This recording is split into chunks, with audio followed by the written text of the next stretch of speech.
I'm here. Now There we go. And there's Philip. How are you guys?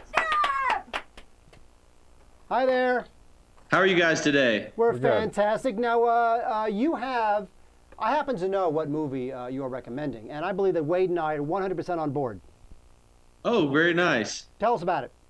Okay, well, you know, as we said this in previous parental guidance segments. We're looking for movies that entire families can enjoy, not just kid movies.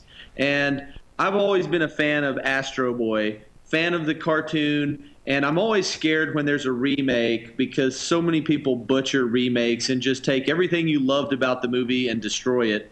And so I went to Astro Boy, but without my kids, just in case they made it a horrible movie, and fell in love with this version. And I want to recommend Astro Boy as the movie this week because it is a very wholesome movie with a lot of depth. It's got, you know, something that, well, I'll just start going through the rating. So, you know, here in parental guidance, we rank them in different categories that parents might care about: action, romance, language, peril, and adult enjoyment.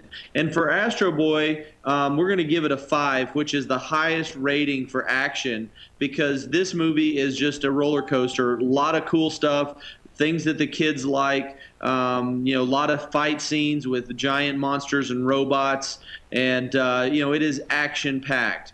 In the romance category, I'm going to give it a 1 because there really is no romance in this movie. They've kept it 100% family appropriate for all ages, which I love, especially in a classic character like Astro Boy.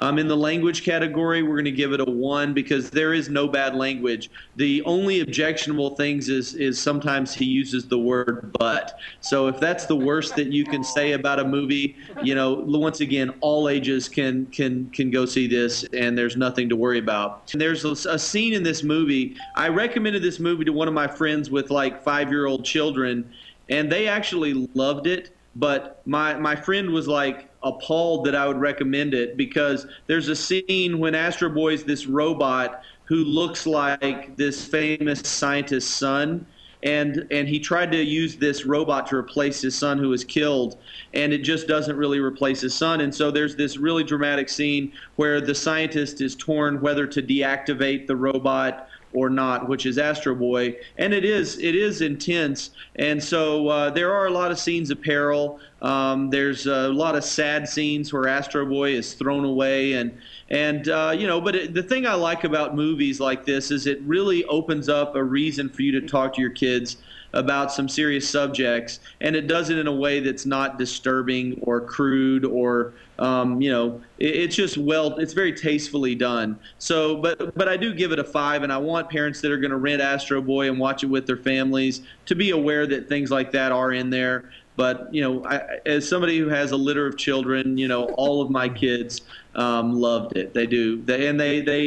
We had some good dialogue after those scenes. So, and then the last category that we rank these movies on is adult enjoyment, because once again, a truly good family film is one that everyone sits down and watches together, not one you put on and let the kids watch while you're cleaning the house. And I'm going to give this a 5 because it was a well-done movie. I loved it. My wife, who doesn't normally like, you know, Japanese style animation, she's not an Astro Boy fan, she's not really an animation fan, she actually left that movie going, what a great movie. I'm so glad we went to see it when we finally saw it at the theater. So go out and rent Astro Boy. It is a movie. I wouldn't say rent it. I would say buy it and add it to the family collection. It is one of my favorite movies of last year. So, you know, we Wow. actually, you know, Philip brings up a good point, which is, you know, when you look at these kids films, the best kids films are not for kids. They're just for people. True. You know, when you look at the gold standard, Yeah. like Toy Story,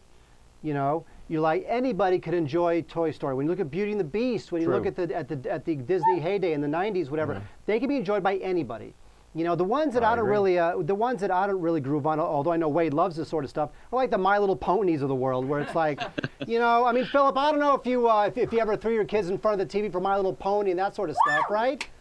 no, actually, I have to say, My Little Pony has never graced my television. Good. This is a smart man. I'm proud of that fact, and it's one of those badges of honor that I'm going to carry with me for a while.